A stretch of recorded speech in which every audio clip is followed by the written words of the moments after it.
Numbers के हिसाब से 70% डोमेस्टिक ऑटो इंडस्ट्री से इनकी रेवेन्यूज आती है, और जो शॉर्ट टर्म पेन है ये शायद मार्केट पचा के चलेगा Q4 और Q1 के नतीजों के हिसाब से। जो रिप्लेसमेंट मार्केट है यहाँ से एक तगड़ी डिमांड आने की उम्मीद है, जो आई थिंक ऑफसेट करती है OEM से ड्रॉप इन सेल्स को। तो जो एबिटा मार्जिन का परफॉर्मेंस है 11 से 12%, वो आई थिंक बरकरार रहना चाहिए।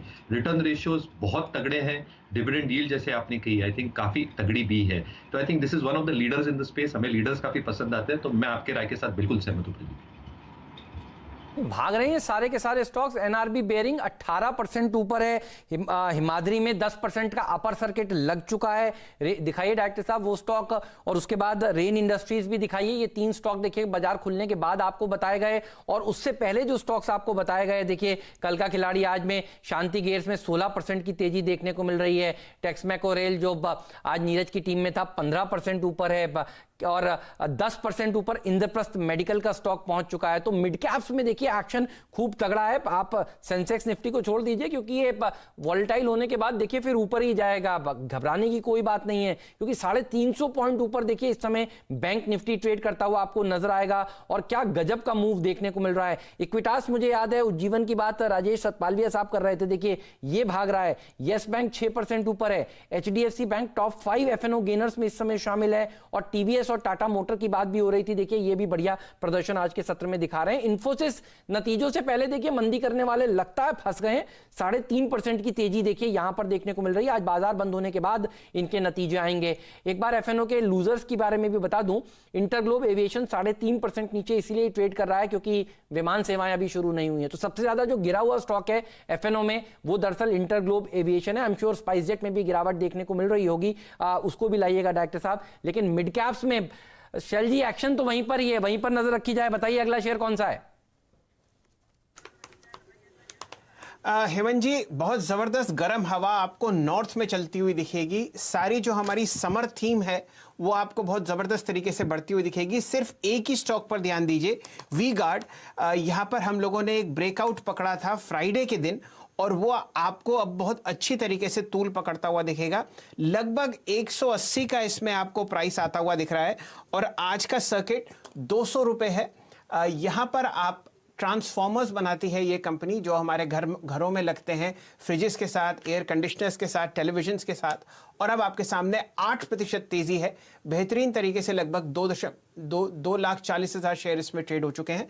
सबसे पहले सतपुते साहब से राय लेते हैं, और 180 पर ये अपनी 50 EMA बिल्कुल तोड़ने को तैयार है। इस पर ध्यान दीजिए सतपुते साहब।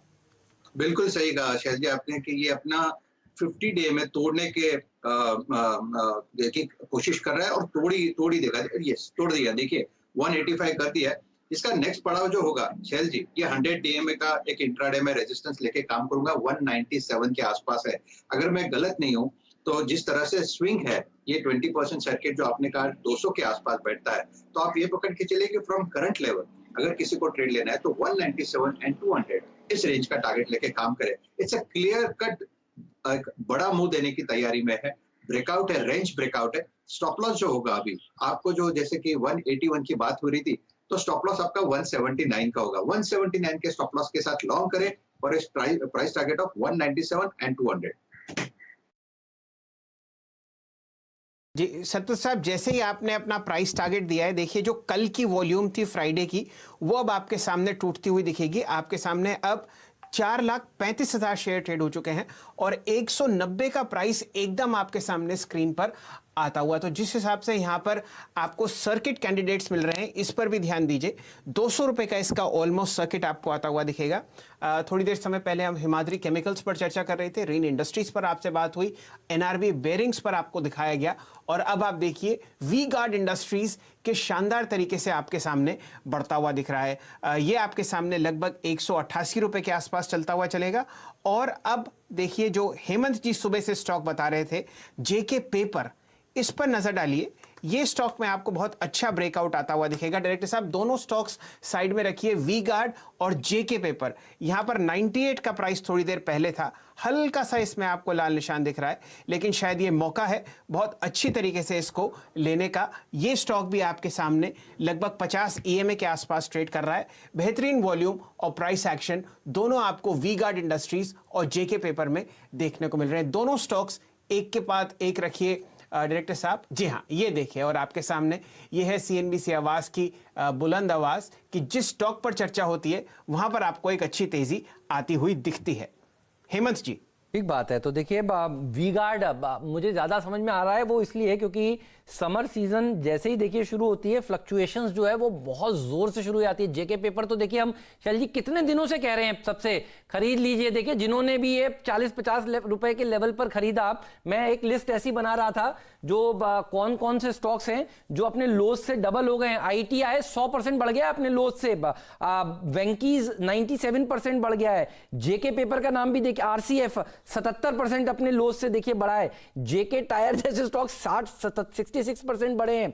तो बहुत सारे स्टॉक्स हैं जो बहुत ही शानदार प्रदर्शन देखिए दिखा चुके हैं पिछले कुछ दिनों में। और वी गार्ड ये वो आपने बहुत बढ़िया स्टॉक चुना है। ये 20% वाला कैंडिडेट मुझे इसलिए नजर आता है क्योंकि इन्वर्टर की डिमांड जो है देखिए वो बढ़ जाती है समर सीजन में, और वी गार्ड दरअसल इन्वर्टर्स बनाने का कामकाज भी करता है। तो ये वो स्टॉक है और बहुत ही क्वालिटी पेडिग्री का स्टॉक है। तो ये 20 वाला कैंडिडेट बहुत बढ़िया है। और उसके साथ साथ बैटरी की डिमांड भी शैल जी बढ़ती है। मेरे ख्याल में फोकस फिर 2 स्टॉक्स पर और होना चाहिए, सबसे पहले एक्साइड और दूसरा अमर राजा।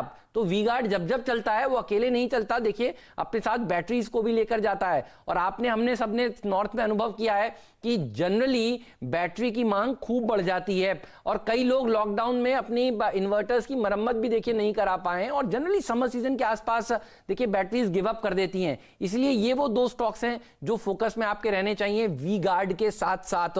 वी गार्ड 20% ऊपर भागेगा, एक्साइड में अभी के अभी खरीदने चाहिए, 150 का भाव है। ये दोनों FNO वाले स्टॉक्स हैं, तो कुछ FNO वाले शेयर भी पर भी बात करते हैं, इन पर भी आपकी नजर होनी चाहिए। पहले एक्साइड लाइए डायरेक्टर साहब, क्योंकि ये बड़ा ब्रांड है।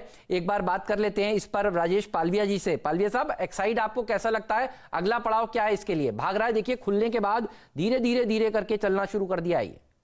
नहीं, बिल्कुल आपने राइटली पॉइंट आउट किया और बिल्कुल एक्साइड अभी के अभी बाय करना चाहिए। मुझे लग रहा है इसमें 158 से 164 ये टारगेट आज इंट्राडे बेसिस पे भी देखने को मिल सकते हैं करंट लेवल से। और आपने बिल्कुल राइटली पॉइंट आउट किया कि इन्वर्टर की मरम्मत करानी होगी और बैटरी होगी, और आप एक बड़ा सेगमेंट भूल गए जिनकी सबकी कारें जो पिछले 1 से 1.5 महीने तक पड़ी हुई है, उनकी बैटरी की भी बहुत कुछ रिपेयरिंग या रिप्लेसमेंट भी करना होगा क्योंकि बहुत सारी बैटरीज डाउन हो चुकी होगी। तो ये सेक्टर में डिमांड बिल्कुल बढ़ेगी जैसे ही लॉकडाउन खुलेगा।